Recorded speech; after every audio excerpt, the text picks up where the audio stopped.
என்னதான் Julie time travel பண்ண போறா அப்படிங்கறத கன்ஃபார்ம் பண்ணாலும் ஜிம்மோட ரிட்டனுக்கு ஒரு முற்றுப்புள்ளியை வச்சு இங்க இருந்து வெளியே போறதுக்கான வழியை ஈதன் கண்டுபிடிக்க போற மாதிரி காமிச்சு ஜிம்மோட பாடியையும் காமிச்சு இந்த எபிசோட் 2 ரொம்ப இமோஷனலா கொடுத்திருந்தாங்க. ஆன்லைன்ல ஈதன் தான் அந்த மேன் இன் எல்லோ அப்படிங்கிற மாதிரி எல்லாம் சில தியரிஸ் போய்கிட்டு இருக்கு. அது உண்மையா இல்லையா அப்படிங்கறது மட்டும் இல்லாம இந்த எபிசோட் 2ல இருக்கிற ஹிடன் டீடைல்ஸ் எல்லாத்தையுமே பிரேக் டவுன் பண்ணிடுவோம். ஓப்பனிங்க சோஃபியா அந்த பாஸ்டரை போட்டு தள்ளிட்டு ஹாஸ்பிட்டல் டோரை ஓபன் பண்ணி வெளியே நின்று அழுதுகிட்டு இருந்திருப்பா. அதை பார்த்து கென்னி பதறி போய் அவளை உள்ள தூக்கிட்டு வருவாரு. பட் இங்க கென்னி வராம இருந்திருந்தா என்ன ஆகி இருந்திருக்கோ அப்படிங்கிறது ஒரு பெரிய டவுட்டா தான் இருக்கு. அந்த மான்ஸ்டருக்கு சோஃபியாவை தெரியுமா, சோஃபியா தான் அந்த மான்ஸ்டருக்கு லீடரா இருப்பாளா அப்படின்னு இந்த சோஃபியாவை பத்தின கேள்விகள் நமக்கு நிறைய இருக்கு. நான் கூட மேரியல் உள்ள போய் அந்த பாஸ்டர் நார்மலா சாகல, யார கழுத்து நெரிச்சு கொண்டு இருக்காங்க அப்படின்னு எல்லாம் கண்டுபிடிப்பாங்க அப்படின்னு எதிர்பார்த்தேன். பட் அந்த மாதிரி எதுவும் நடக்கல. எனக்கு தெரிஞ்ச சோஃபியா தான் அந்த மான்ஸ்டர்ஸை கான்டாக்ட் பண்ணி ஜிம்மோட டெட் பாடியை பான்ல கட்ட சொல்லி இருந்திருக்கணும். அதுக்காக கூட இவ இங்க வெளியே வந்திருந்திருக்கலாம். இந்த பக்கம் பாய்டு போன எபிசோட்ல காலி ஹவுஸ்லயே தங்கி இருந்திருப்பாரு. அவரு எல்ஜினை மீட் பண்ணி, தம்பி இங்க நடந்ததை பத்தி யாருக்கிட்டையும் எதுவும் சொல்லக்கூடாது, யாராவது கேட்டாங்க அப்படின்னா ஃபாத்திமாவுக்கு ஹெல்ப் பண்ணும்போது கண்ணுல அடிபட்டுருச்சு அப்படின்னு சொல்லி இருந்திருப்பாரு. அந்த பயபுள்ள அப்படி சொல்லலன்னா என்ன பண்ணுவீங்க அப்படின்னு கேட்பான். அதுக்கு பாய்டு டில்லியை போட்டு தள்ளினது நீதான் அப்படின்னு சொல்லி உன்னை பாக்ஸ்ல அடிச்சு மான்ஸ்டர்ஸ்க்கு இறையா போட்டுருவேன் அப்படின்னு சொல்லி இருந்திருப்பாரு. டில்லியை உங்களுக்கு ஞாபகம் இருக்கும் அப்படின்னு நினைக்கிறேன். போன சீசன்ல ஃபாத்திமாவுக்கு ஹெல்ப் பண்றேன்னு சொல்லி ஃபாத்திமா கையிலேயே இறந்திருப்பாங்க. பாக்ஸ்ல அடிச்சு மான்ஸ்டர்ஸ்க்கு இறையா போடுவேன் அப்படின்னு சொன்னது இந்த டவுன்ல யாராவது தப்பு பண்ணாங்க அப்படின்னா அவங்களுக்கு பனிஷ்மெண்ட் அந்த பாக்ஸ் தான். சீசன் 1ல பிராங்க் அப்படிங்கிறவன கூட அந்த பாக்ஸ்ல தான் ஃபர்ஸ்ட் டைம் பாய்டு போட்டிருந்திருப்பாரு. பாய்டு ஏன் யாருக்கும் இந்த உண்மை தெரியக்கூடாது அப்படின்னு நினைக்கிறாரு அப்படின்னா இங்க இருக்கிற பீப்புள்லாம் பயந்து ஏதாவது முட்டாள்தனமா பண்ணிடுவாங்க அப்படிங்கறதுனால தான். ஏன்னா போன சீசன்ல டாபிதா பாட்டில் ட்ரீக்கு உள்ள போய் ரியல் வேர்ல்டுக்கு போயிட்டா அப்படின்னு சொன்னதுனால எல்லாரும் பாட்டில் ட்ரீக்கு கிளம்பி இருந்திருப்பாங்க. இதனால டேல் அப்படிங்கிறவன் செவுத்துல மாட்டியே இறந்திருந்திருப்பான்.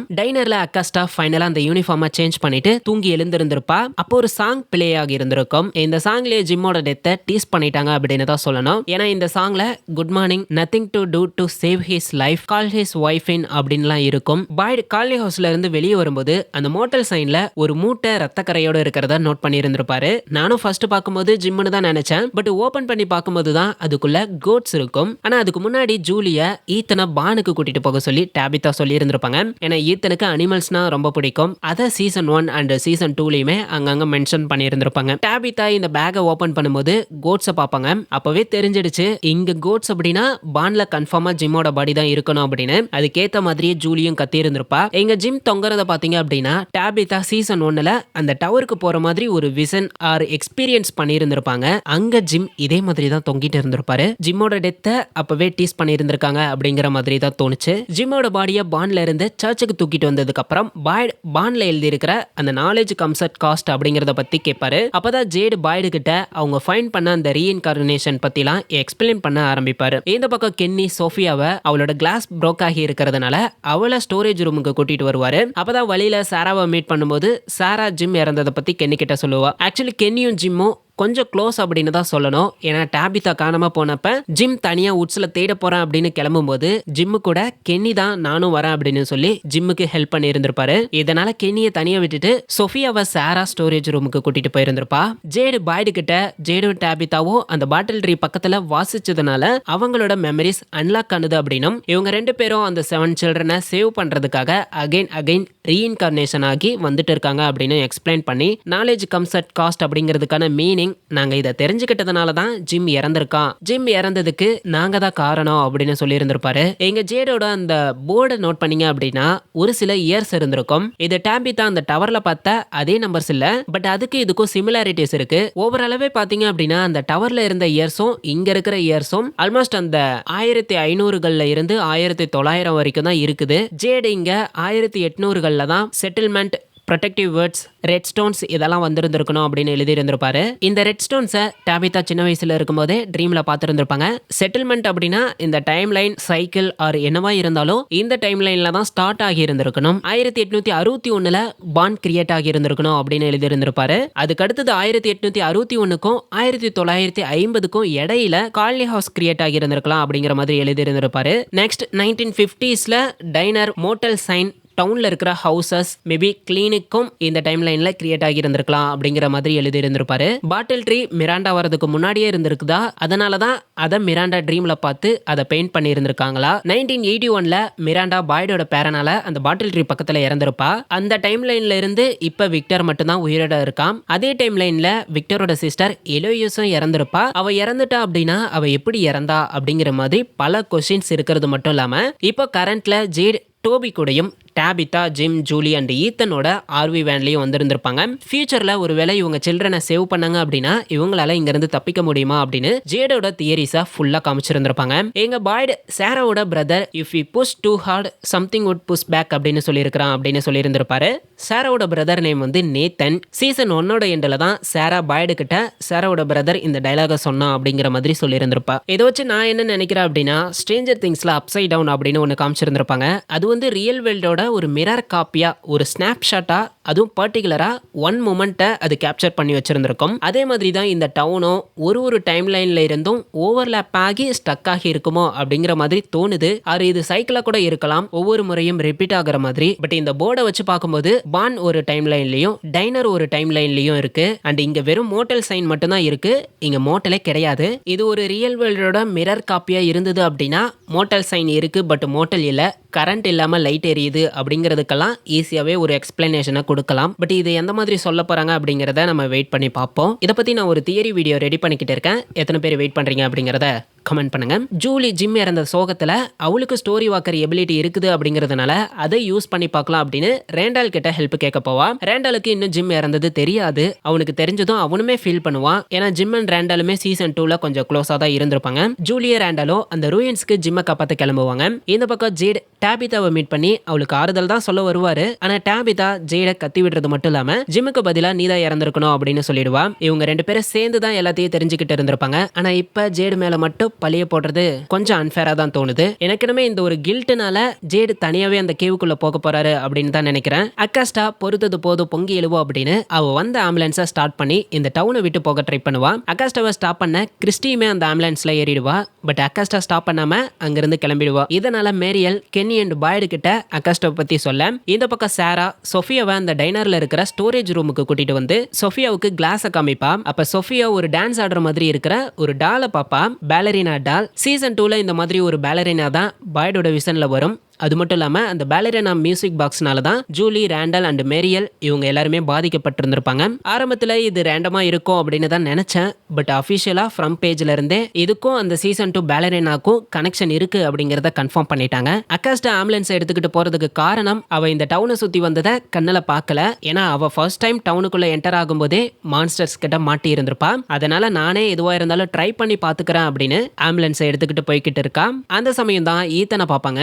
ஈத்தன் அவங்க ஆர்வி வேனை தேடி போற மாதிரி காமிக்கப்பட்டிருக்கும். அதை பத்தி நான் லேட்டரா எக்ஸ்பிளைன் பண்றேன். இந்த அக்காஸ்டா, சாரா, எல்ஜின் இவங்களெல்லாம் ஆரம்பத்தில் பார்க்கும்போது செம இரிட்டேட்டிங் கேரக்டர்ஸ் அப்படிங்கிற மாதிரி தான் ஃபீல் ஆனது. பட் ரீவாட்ச் பண்ணதுக்கு அப்புறம் தான் இந்த கேரக்டர்ஸ் மேல ஒரு நியூ பெர்ஸ்பெக்டிவ் கிரியேட் ஆகிருக்கு அப்படின்னு சொல்லணும். ஏன்னா இவங்க பேட் பீப்புள்லாம் இல்ல, இவங்களுமே இந்த டவுனை விட்டு போகணும் அப்படிங்கிறதுக்காக தான் ட்ரை பண்றாங்க. உங்களுக்கு எப்படி ஸ்டில் இரிட்டேட்டிங் கேரக்டர்ஸா தான் இருக்கிறாங்களா இல்ல பாவம் ப்ரோ அப்படின்னு நினைக்கிறீங்களா அப்படிங்கறத கமெண்ட் பண்ணுங்க. ஜூலியோ ரேண்டலும் அந்த ரூயின்ஸ்க்கு வந்திருந்திருப்பாங்க.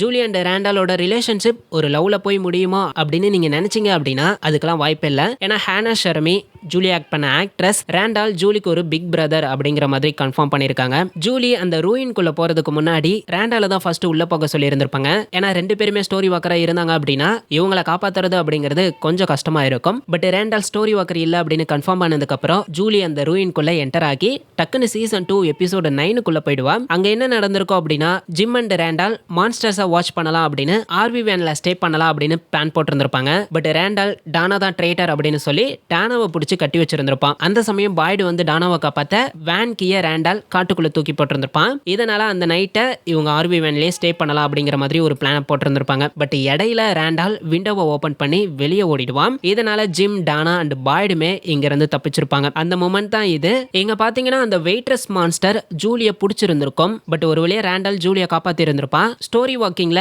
ஜூலி அந்த மான்ஸ்டர் கொல்றதுக்கு முன்னாடியே ரேண்டால் ஜூலியா காப்பாத்திட்டானா இல்ல ஜூலியா அந்த மான்ஸ்டர்ஸ் போட்டு தள்ளிடுச்சா அப்படின்னு தெரியல. அங்க இறந்தும் ஜூலி இங்க உயிரோட இருக்கிறா அப்படின்னு காமிச்சாங்க அப்படின்னா இன்ட்ரெஸ்டிங்கா இருக்கும். அப்பதான் time loop like source code மாதிரி எத்தனை முறை வேணாலும் ஜூலியால ஸ்டோரி ஒர்க் பண்ண முடியும். இந்த ரூயின்ஸ் எப்படி ஒர்க் ஆகுது, இவ எந்த டைம் லைனுக்கு போகணும் அப்படின்னு எப்படி டிசைட் ஆகுது அப்படிங்கறதெல்லாம் இன்னும் ரிவீல் பண்ணல. பட் எனிவே ஜூலிக்கு ஒரு ஹோப் கிடைச்சிருக்கு அப்படின்னு தான் சொல்லணும். அடுத்தடுத்த எபிசோட்ல ஜூலி கண்டிப்பா டைம் டிராவல் பண்ணுவா அப்படின்னு தான் நினைக்கிறேன். பட் கொஸ்டின் என்ன அப்படின்னா எந்த சாப்டருக்கு ஸ்டோரி ஒர்க் பண்ண போறா அப்படிங்கிறது தான். அதை வெயிட் பண்ணி பார்ப்போம். ஜூலி கன்ஃபார்மா ஜிம்மை காப்பாத்திடுவாளா அப்படின்னு கேட்டீங்க அப்படின்னா அது ஒரு டவுட்டா தான் இருக்கு. ஏன்னா ஜிம்மை காப்பாற்ற முடிஞ்சது அப்படின்னா அதை இவ ஆல்ரெடி பண்ணியிருந்திருக்கணும். லைக் சீசன் 2ல பாய்டுக்கு ஆல்ரெடி ரோப் கிடைச்சிருந்திருக்கும். அதுதான் சீசன் 3ல நடந்திருக்கும். அப்படி பார்த்தா சீசன் 3யோட எண்டில் நடந்தது தான் இதுக்கப்புறமும் நடக்கும். அதை மாற்றி அமைப்பாங்களா அப்படிங்கிறத வெயிட் பண்ணி பார்ப்போம். டாபிதா ஜிம்மோட டெட் பாடியை பார்த்து ஃபீல் பண்ற மாதிரி காமிச்சிருப்பாங்க. விட்டுட்டு போனதே நீங்க தானே, இப்போ ஃபீல் பண்ணி என்ன பண்றது. விக்டர் ஆல்ரெடி இந்த பிளேஸோட மிஸ்ட்ரியை பத்தி யார்கிட்டயும் டிஸ்கஸ் பண்ண மாட்டான். இப்போ ஜிம் இறந்ததுனால இன்னும் பயந்த மாதிரி காமிச்சிருக்காங்க. அது மட்டும் இல்லாம அந்த நாலேஜ் கம்ஸ் அட் காஸ்ட் அப்படிங்கறத பத்தி விக்டருக்கு ஆல்ரெடி தெரிஞ்ச மாதிரி தான் காமிச்சிருக்காங்க. ஒருவேளை கிறிஸ்டோபர் இந்த மாதிரி தான் இறந்தான், அதே மாதிரி அகைன் நடக்க போகுது அப்படின்னு விக்டர் நினைக்கிறான் அப்படின்னு நினைக்கிறேன். விக்டருக்கு இந்த பிளேஸை பத்தி இன்னும் எவ்வளவு தெரியும் அப்படிங்கிறது தெரியல. பட் அவன் இந்த பிளேஸை பத்தி வெளியே சொல்லாம இருக்கிறது தான் கொஞ்சம் கடுப்பாகுது. இந்த எபிசோட்ல ஃபன் என்ன அப்படின்னா ஈத்தன் ரோட்ல போய்கிட்டு இருக்கும்போது கிறிஸ்டி அண்ட் அகாஸ்டா பாத்துருவாங்க. ஆனாலும் அவங்கள்ட்ட இருந்து ஒளிர அப்படிங்கிற பேர்ல ஈத்தன் ஒன்னு பண்ணியிருந்திருப்பான். நல்லா ஹைட் ஆகுறடா தம்பி அப்படிங்கிற மாதிரி தான் இருந்துச்சு. கென்னி, பாய்ட் அண்ட் மேரியல் ஸ்பைக் ஸ்ட்ரிப்பை போட்டு ஆம்புலன்ஸை பஞ்சர் பண்ணி ஸ்டாப் பண்ணி இருந்திருப்பாங்க. அகாஸ்டாவை பார்த்தா கொஞ்சம் பாவமா இருக்கு அப்படின்னு தான் சொல்லணும். ஏன்னா என்ன மேட்ச் என்ன டீம்னே தெரியாம சுத்திக்கிட்டு இருக்கா. ஈத்தன் அவங்களோட ஆர்வி வேனுக்குள்ள வந்து அங்கிருந்த ரேடியோவை எடுத்திருந்திருப்பான். எதுக்காக இந்த ரேடியோவை எடுத்துக்கிட்டு இருக்கா அப்படின்னா சீசன் 3ல ஃபாத்திமாவை காணோம் அப்படின்னு எல்லாரும் தேடிக்கிட்டு இருந்தப்ப ஜிம் அண்ட் ஈத்தன் இந்த ஆர்வி வேன் உள்ளதான் வந்து சர்ச் பண்ணிக்கிட்டு இருந்திருப்பாங்க. அந்த சமயம் அந்த ரேடியோல தாமஸ் பேசி இருந்திருப்பான். பட் அது ரியல் தாமஸ் கிடையாது. ஒருவேளை ரியல் தாமஸ் லைக் இறந்து போன தாமஸ் ஹெவன்ல இருந்து பேசினா அப்படின்னா அவனை ஜிம்மை பார்த்துக்க சொல்லலாம் அப்படிங்கிறதுக்காக தான் ஈத்தன் இந்த ரேடியோவை எடுத்துக்கிட்டு போறான். ஈத்தன் அந்த வேன் உள்ள இருந்து வெளியே வரும்போது ஜிம் உட்காந்துட்டு இருந்திருப்பாரு. நம்ம எது நடக்க கூடாது அப்படின்னு நினைச்சோமோ அது நடந்துருச்சு. எஸ், இது ரியல் ஜிம் இல்ல. பட் ட்ரைலரை வச்சு இது நம்ம ஹாலிசினேஷனா இருக்கலாம் அப்படிங்கிற மாதிரி எல்லாம் டிஸ்கஸ் பண்ணியிருந்தோம். பட் ஜிம் இங்க பேசுறத வச்சு பார்த்தா எனக்கு இது ஹாலிசினேஷன் மாதிரி தெரியல. ஏன்னா பாய்டுக்கு வர ஃபாதர் கேட்ரியோட ஹாலிசினேஷன் ஜஸ்ட் ஒரு அட்வைசரா தான் இருந்திருப்பாரு. லைக் இதை நீ பண்ணியே ஆகணுமா, this is not who you are அப்படிங்கிற மாதிரிலாம். பட் இங்க இருக்க ஜிம் ஈத்தனுக்கு ஒரு ட்விஸ்ட கொடுத்துட்டு போறாரு. அது மட்டும் இல்லாம ஹாலிசினேஷனா இருந்தா ஜிம் வந்து சாதாரணமா ஈத்தன் கிட்ட பேசிட்டு போயிருந்திருக்கலாம். ஆனா இங்க நோட் பண்ணி பாத்தீங்க அப்படின்னா ஜிம் எதையோ பார்த்து அந்த மொமெண்ட்டை ரஷ் பண்ணுவாரு. அதனால வந்த மேட்டரை அவசரமா சொல்லிட்டு ஜிம் அங்கிருந்து டக்குன்னு கிளம்பி இருந்திருப்பாரு. ஒருவேளை ஜிம்முமே ஸ்டோரி வாக் பண்ணி வந்திருப்பாரோ, அப்படி வரதுக்கு வாய்ப்பு இல்ல. பட் இதை வச்சு பார்க்கும்போது அப்படி கூட இருக்கலாம் அப்படிங்கிற மாதிரி யோசிக்க தோணுது. எங்க ஜிம் ஈத்தன் கிட்ட என்ன சொல்லி இருந்திருப்பாரு அப்படின்னா இவங்க வந்த அந்த நைட் ஈத்தனுக்கு ஒரு ட்ரீம் வந்திருந்திருக்கும். அந்த ட்ரீம் தான் லேக் ஆஃப் த டியர்ஸ். அதுல ஒரு லேக் மேல ஒரு ஸ்பைடர் இருக்கிற மாதிரி ஈத்தன் மென்ஷன் பண்ணியிருந்திருப்பான். லேட்டரா விக்டரோட டிராயிங்லயுமே அந்த மாதிரி ஒரு டிராயிங்க காமிச்சிருந்திருப்பாங்க. எனக்கு தெரிஞ்ச அந்த பிளேஸ் தான் இவங்க வெளியே போறதுக்கான ஒரு வழியா இருக்கலாம். அதை ஜிம் ஈத்தனை ஃபைண்ட் பண்ண சொல்லிட்டு அங்கிருந்து கிளம்பி இருந்திருப்பாரு. அந்த சமயம் டாபிதா வந்து ஈத்தனை ஃபைண்ட் பண்றதோட இந்த எபிசோட முடிச்சிருந்திருப்பாங்க. ஈத்தன் தான் அந்த மேன் இன் எல்லோ அப்படிங்கிற மாதிரி ஒரு தியரியை நான் ஆன்லைன்ல பார்த்தேன். எதனால இப்படி சொல்றாங்க அப்படின்னா Ethan almost most of the சீன்ஸ்ல எல்லோ ட்ரெஸ் தான் வியர் பண்ணிக்கிட்டு இருந்திருக்கான் அப்படிங்கறதுனாலையும் Ethan and man in yellow ரெண்டு பேருமே ஜூலி கிட்ட ஆல்ரெடி சொல்லப்பட்ட ஸ்டோரியை சேஞ்ச் பண்ண முடியாது அப்படின்னு சொன்னதுனாலையும் இதை தாண்டி சாராக்கு அந்த வாய்ஸ் கில் த பாய் அப்படின்னு ஒரு மெசேஜை கொடுத்திருந்திருக்கும். ஒருவேளை ஈத்தன் ஃபியூச்சர்ல மேன் இன் எல்லோவா சேஞ்ச் ஆக போறான் அப்படிங்கறதுனால கூட இந்த பிளேஸ் சாராவை கான்டாக்ட் பண்ணி அவன் சின்ன பையனா இருக்கும் போதே கொன்னுடு அப்படிங்கிற மாதிரி இந்த தியரியை வைக்கிறாங்க. பட் என்னதான் இந்த தியரி இன்ட்ரெஸ்டிங்கா இருந்தாலும் எனக்கு இந்த தியரி மேல நம்பிக்கை இல்லை. ஏன்னா அது எப்படி ஈத்தன் அவனோட ஃபாதரையே கொல்லுவா அப்படிங்கிற ஒரு கொஸ்டின் வருது. நீங்க இந்த தியரியை பத்தி என்ன நினைக்கிறீங்க அப்படிங்கறத கமெண்ட் பண்ணுங்க. நெக்ஸ்ட் எபிசோட்ல ஈத்தன் இந்த லேக் ஆஃப் த டியர்ஸை பத்தி பாய்ட் அண்ட் டாபிதா கிட்ட சொல்லி அதை ஃபைண்ட் பண்ண கன்வின்ஸ் பண்ணிடுவான் அப்படின்னு தான் நினைக்கிறேன். ஒருவேளை அதுக்காக கூட இவங்கலாம் உட்ஸுக்கு கிளம்பலாம். ஏர்லியர் நம்ம ஃபுட்டுக்காக போகலாம், அப்படி இல்லைனா ஜிம்மை தேடி உட்ஸுக்கு இவங்க போகலாம் அப்படிங்கிற மாதிரி டிஸ்கஸ் பண்ணியிருந்திருப்போம். ஜிம்மை தேடி போக வாய்ப்பு இல்லை. ஏன்னா அவரோட டெட் பாடியை ஆல்ரெடி ஃபைண்ட் பண்ணிட்டாங்க. ஒன்று ஃபுட்டை தேடி போகணும், அப்படி இல்லைனா இந்த லேக் ஆஃப் த டியர்ஸை தேடி தான் போகணும். நீங்க என்ன நினைக்கிறீங்க? உங்களோட தியரிஸ் என்ன அப்படிங்கிறத கமெண்ட்ல சொல்லிட்டு போங்க. தேங்க்யூ.